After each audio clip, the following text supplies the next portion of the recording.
Hello and welcome to Q Sports. I am Umudu Gajaga. Thank you very much for joining us. And today we have a very special edition. We're going to talk about sports and education, the importance of it, especially in basketball. Sports education not only teaches you, the student, to maintain physical stamina, but also the habit of obedience, discipline, the determination to win, and also willpower, etc.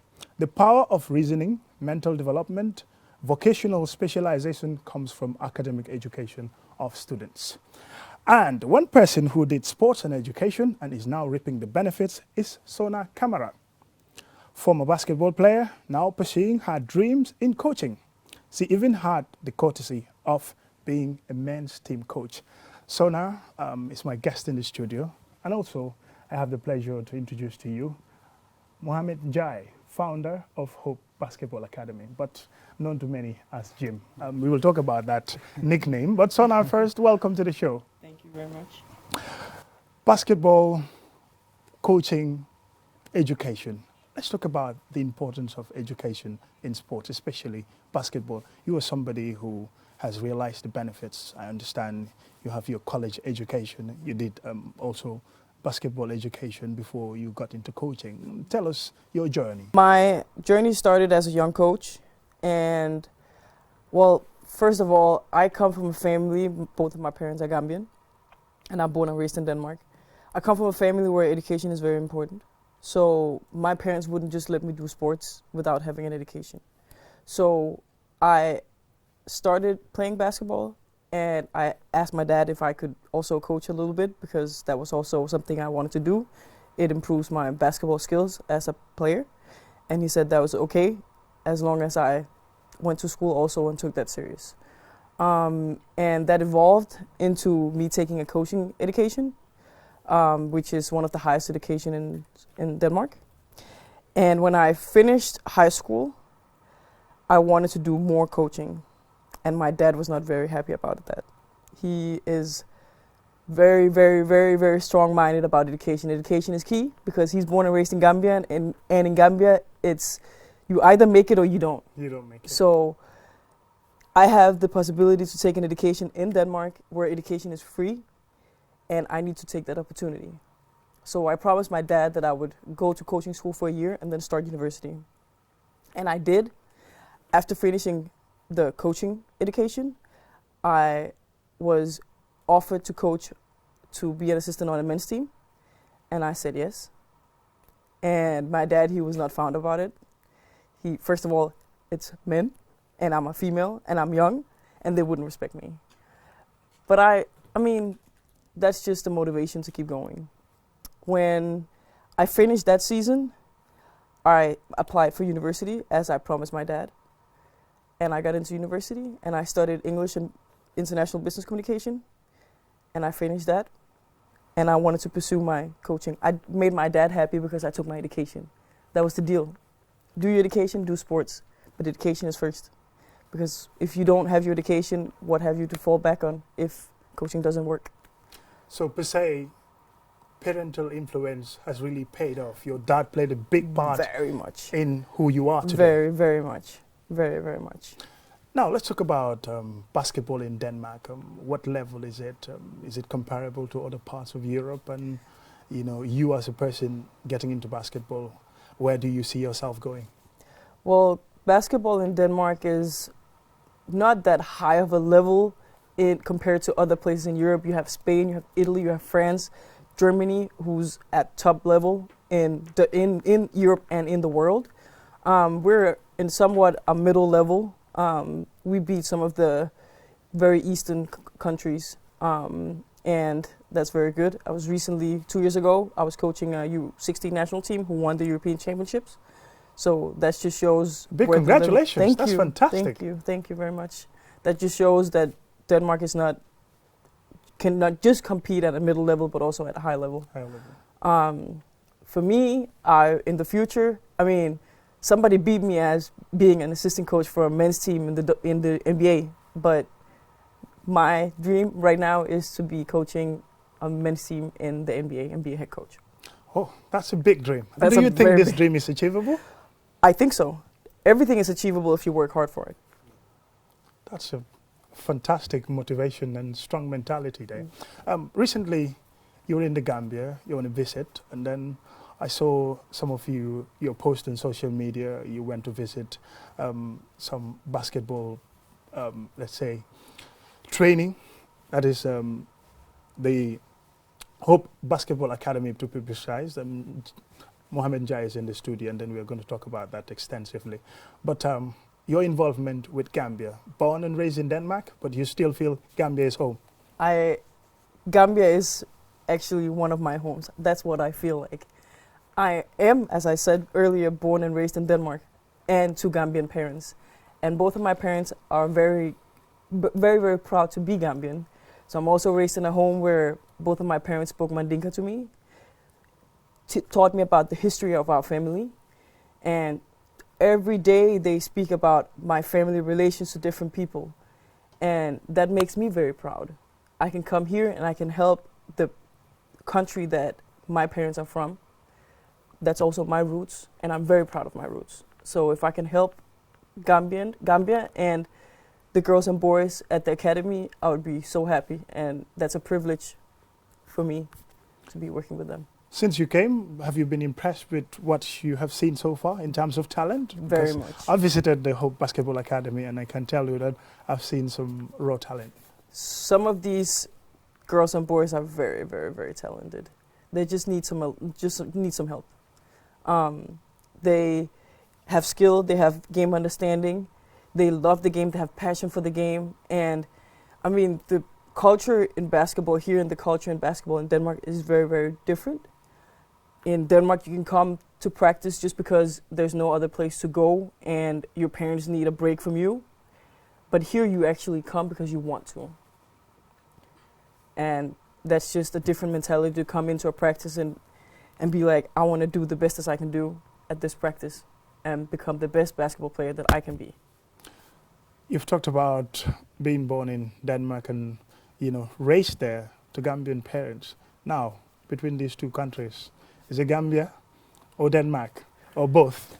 Are you both a Dane Gambian or you are both? I'm both. You're both? I'm both. Okay. Because, I mean, even though I'm born and raised in Denmark, I have a Danish passport. When I'm in Denmark, I do not completely fit in the Danish society. I'm black, and I have African parents, and I have a different mentality because I'm born in a biracial house. I have Danish mentality, but also have a Gambian mentality. And when I'm here, people can see that I'm not real Gambian. I'm not born and raised here. Yeah. I don't have the same mentality. So I'm both. I have the best of both countries. Yeah. Talking about that word rare, R-A-C-E, race, is very important, Very hugely much. something that everyone talks about in sports. It's visible in football, in basketball, everywhere. How is it like there? I know most of the people that you deal with are perhaps Dane, and how is your relationship with the people that you work with? Well, my relationship is really good, actually, because we actually have a lot of Gambians playing basketball. We also have actually a Gambian playing on the Danish national team.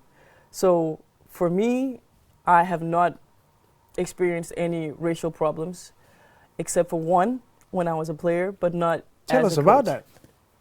that. I had a coach when I was playing. I was 15, who I went to every practice. I worked hard. I felt that I really worked hard. I stayed after practice doing individual practices, working on my skills, game understanding, and I just did not get enough playing time in my head. And I was just, maybe it's just me who was not good enough. And I was speaking to other coaches and they were like, we don't understand why you're not playing enough. And at some point, I was thinking maybe I should ask my coach, what can I do to just, get more playing time on the court? Because that's what everybody's, working for, more playing time. And he said that just because I'm black doesn't mean that I can play basketball. And that would be very difficult to take. Very much. So I moved, I switched clubs, and I became one of the role players of the new club and the new team I played on. So instead of becoming a cost for you, it became a blessing. Yeah. That's fantastic. That was my motivation to just, prove him wrong. Yeah. And I saw him years later and he was surprised. And that was just my motivation to keep going because nobody can push you down Because if you just go back in that hole, then you're not going to evolve and you're not going to be great. But if you can take those negativities to become better and work harder, I mean, sky's the limit. That's a testimony that you can take negative comments and make them positive. Mohamed Jai, founder of Hope Basketball Academy. When we visited you a year ago to do that basketball documentary, which we have to proudly say on Q Sports, that it won the National Journalism Award. That's the sports reporting category of the year. How has the project been going?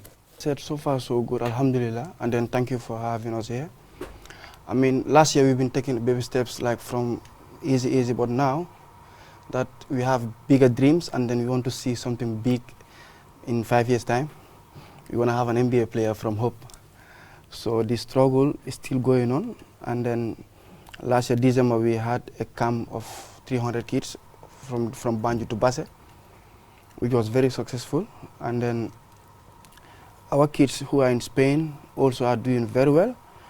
This year, one of the kids called Musa was the second best player under 15 in Spain. They are actually here on holidays. And then when they are going back with another kid from the academy. So they will be like 6 in Spain now. And then this year, December again, we're going to host another clinic, basketball clinic, maybe 500 kids. We don't know yet, if it depends on sponsors. And then if that happens, we're going to make sure that we put it with education, community service, and some leadership techniques that we're going to get some people to come and teach them how to be leaders, because Gambia, we need leaders right now, and then it have to start from these kids. So basically, this is what we've been doing this year, and then alhamdulillah. Last year you were training at Bahai, which is fairly just a concrete and then not a proper court. Yeah. But this year I've seen recently you've moved to Serekunda East and the basketball court there. Yeah. Is it up to standard or fairly something that you can use for now? Yeah, it's fairly something that we can use for now, because that court belongs to Serekunda East Sport Development Association, which I am the program officer for basketball in that. At the same time also Olympic Africa under the GNOC, Gambia National Olympic Company, Gambia National Olympic Committee, they also partners in that court, in that zone. So they join hands with the secondary sport development committee and then build that basketball court for us. It's not up to standard, but we're just managing for now, because we have a dream of getting our own indoor court next year maybe, if we have sponsors. So we're working on that right now, and then that's it. Getting the talent is one thing, but harnessing this talent to become professional or to become better in the future has been one of the challenges that you've been talking about. Yeah. There is capacity gap, there is also infrastructure. Infrastructure, you think, is it government, is it the Basketball Federation, or is it partners maybe globally who should be able to corroborate and make sure that this infrastructure is there? In as much as you get talent, if you don't get the right infrastructure, it's going to be difficult. Yeah, I think government don't understand the importance of sport in a country. That's what I always say. Government don't understand. And then if we want to wait for government to come and help, it's just like waiting for a ship at the airport, which is impossible. So we just have to go and talk to partners, like sponsors, partners, and talk to people outside, like the NBA Africa. And that's what we're trying to do now. We already trying to get a land and then talk to NBA Africa for them to help us build this court. Maybe one day, the government will understand the importance of sports, and then they will invest in trying to build structures for not only basketball, but for all these other indoor games. Because I listened to one interview some time ago, this old guy said that at night he cannot go to a nightclub and meet his sons and daughters in a nightclub, but he would prefer to go to an indoor game that he can sit and then watch basketball, or volleyball, or handball, and then go back home.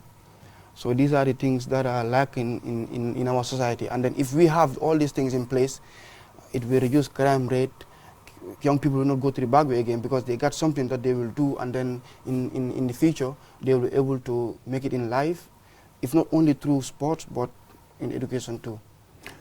You've been somebody, despite these challenges, you are continuing the hard work. What is keeping you going? I've seen so many people in Gambia who start projects, but because there are challenges. They had to quit Yeah. or they had to abandon the project and move on with something else. So what is keeping you going? I made a mistake when I was in high school, and then since then I promised myself that I'm not gonna give up on trying to do sport, like trying to tell these young people the mistake that I did, and they should learn from it, and then they should use sports as an avenue to get to another level in education. So, and then I promised my mom, I promised my dad that I'm gonna do this, and so I'm just keep on going. I'm not gonna give up now, because in life there is no elevator to success. You just have to take the stairs and then work every day, sweat every day to make it. And then if we want to really develop as a nation, we are 54 now, Gambia is 54, and still now we are 30 years behind, just like what Biniman said, that Gambia is 30 years behind like Jamaica. So if you want to make it, we just have to keep on working hard. We don't have to wait for nobody to come and, give us something, or we don't have to like make excuses like, no, I'm from a poor family, I'm from this, I'm from that. It's high time we stop making excuses and then just work hard, just go for it. There are kids, there are young people doing it from other countries. In Senegal, Guinea, other countries, there are young people doing it. I mean, I think we also, as Gambians, we should just strive for greatness, just push hard every day, and then we will get there. And I think on that note, we are going to end this discussion. Thank you very much for coming to the show. Asona Kamara, we wish you all the best of luck in your career. And Mohamed Jai, fantastic, and keep doing the hard work. Hopefully one day, these things would pay off. Yeah. Thank you very much. Thank you.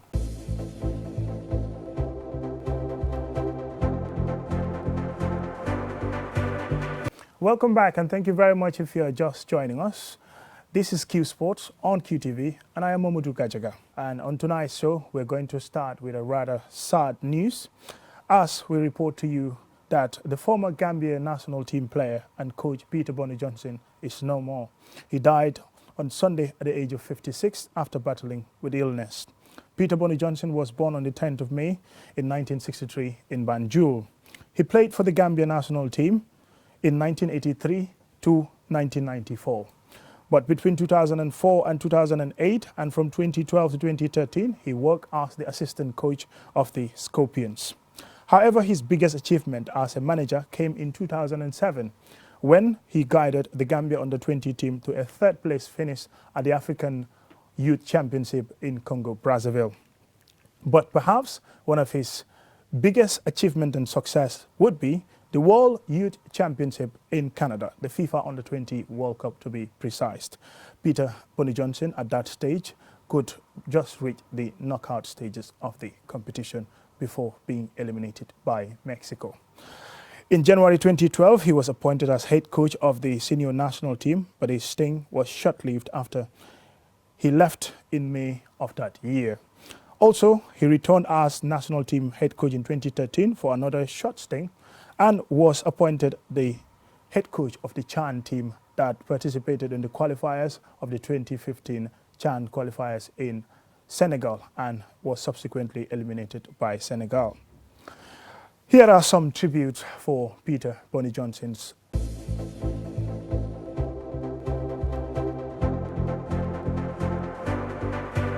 It was a very sad news. It was indeed a shock, even though we are aware of his ailing condition in the past few months. He's not really doing very well. And then, but we didn't expect that he will leave us so soon, definitely. So it's a great loss to all of us. And the news really was very, very shocking to us. Bonnie really, with all due respect to everybody, but then I think really he's one of the best, because he has reached the highest level as a player in the country, and also as a technician. And one of the lucky ones who have really coached the various categories of the national team, up to the senior national team. And he had more than one opportunity to coach the senior national team. And he has brought us so many glories. A lot of young people passed through his hands, from club to the various national teams, youth, and then the senior national team. So really, Bono's contribution to Gambian football really is immeasurable. Bono is somebody who is very honest. He's loyal, straightforward, dedicated. You can name it. He never played for any other team apart from Flemings and the Gambia national team. Even though by then he was the best player in Flemings, but every team tried to poach him, but he never. And he even just took the team to be his own team, and it was a family team where he played until he retired from league football. With national team, he played in almost all the categories. I was his senior though, but after that he came into coaching. The same Bono was the vice president of the coaching association that I was the president by then until about 2003. Bono was the first vice president to Serekunda West football organization, where also I was the president.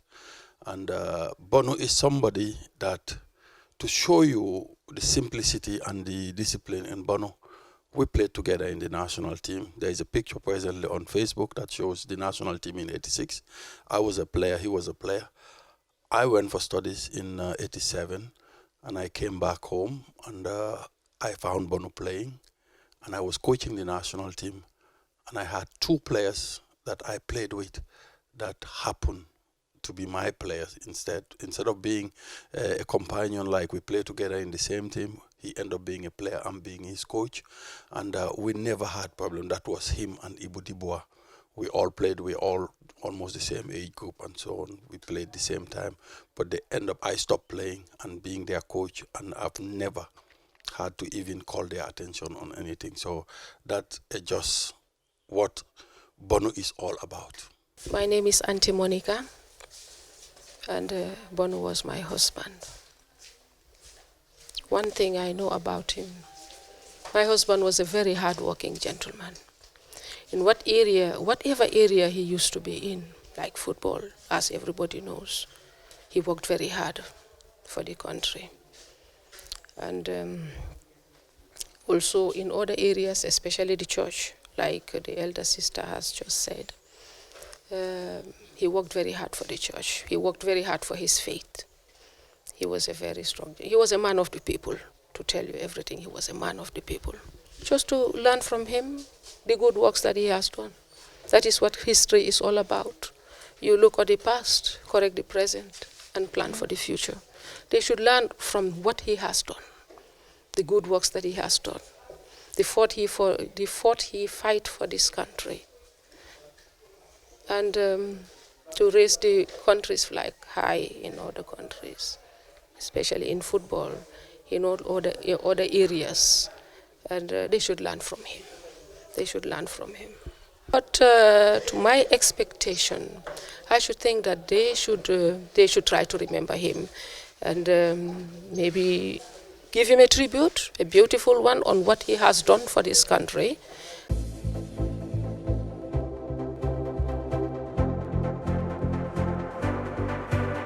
Our condolences to the family of Peter Bono Johnson, and he is somebody that we can describe as a friend of the media.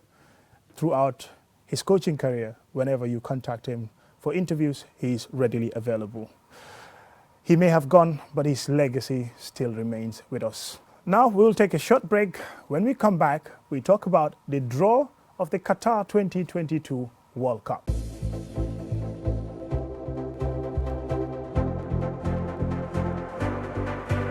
Welcome back, and thank you very much if you are just joining us. This is Q Sports on QTV, and I am Mamadou Gajaga. The draw for the FIFA World Cup Qatar 2022 preliminaries had been made on Monday. The Gambia faced Angola in a two-legged tie in September. The winner of the tie will progress into the group phase, where 10 groups of 4 teams each, and only the group winner will progress to the final round of matches to determine the 5 places that Africa will have at the 2022 World Cup in Qatar. The Scorpions coach Tom Samfiet was rather pessimistic with his side's chances, saying he would prefer facing lower-ranking countries.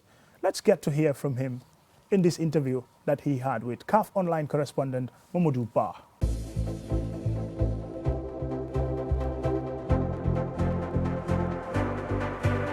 If I was satisfied with the draw of Djibouti, now I can say that I'm totally not satisfied as a coach. We were hoping not to get Angola, and just this opponent comes out of the draw. It's very bad luck for us. And also knowing that if we win against Djibouti, we meet Angola again in the qualification. What's also a strong team there, together with Congo and Gabon. So it will be tough. We are not really lucky. There are a lot of easier opponents, a lot of easier draws. Luck is not on our side in the draw. Let's hope we have the decent luck on our side for during the games. To traveling, it's maybe a little bit easier, but knowing that Angola doesn't have too many players, the players from Portugal can fly straight to Gambia, so their fatigue is also not that limited. I think it's always better to play the second game at home. That's always easier because then you know the result and you know the pressure for a home crowd. We could play there for 30, 50, 60,000 people. You know how beautiful the stadiums are since they organized in 2010 when they organized the AFCON, I think that period. They have beautiful stadiums, a lot of a big crowd.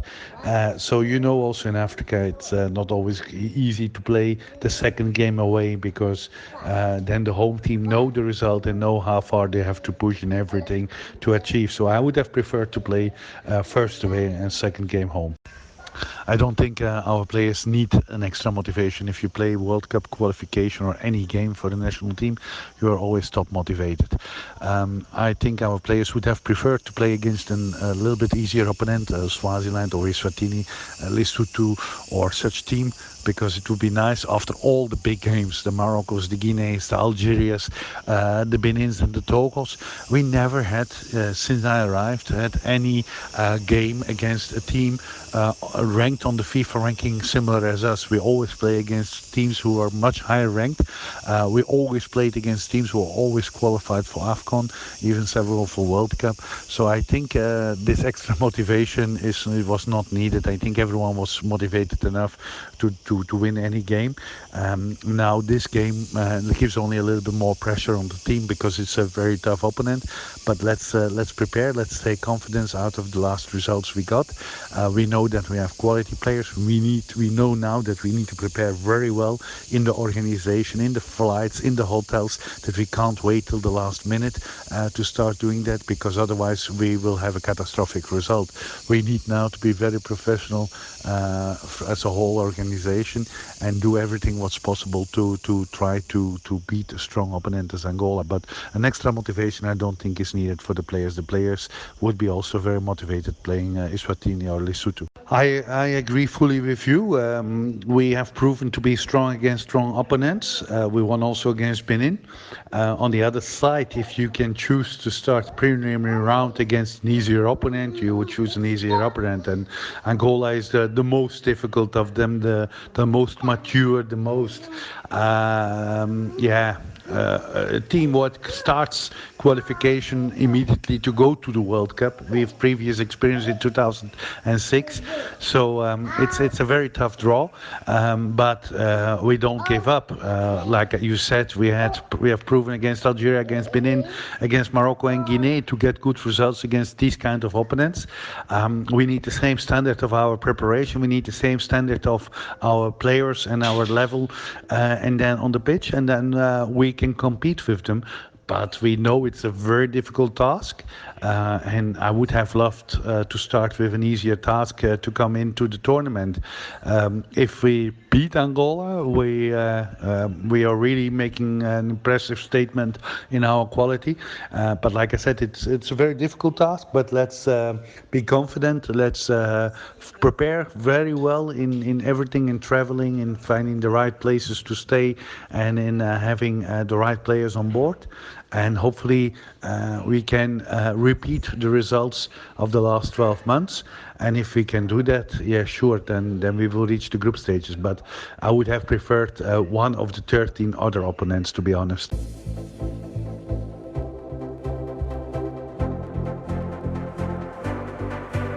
With that, we say thank you very much for watching Q Sports.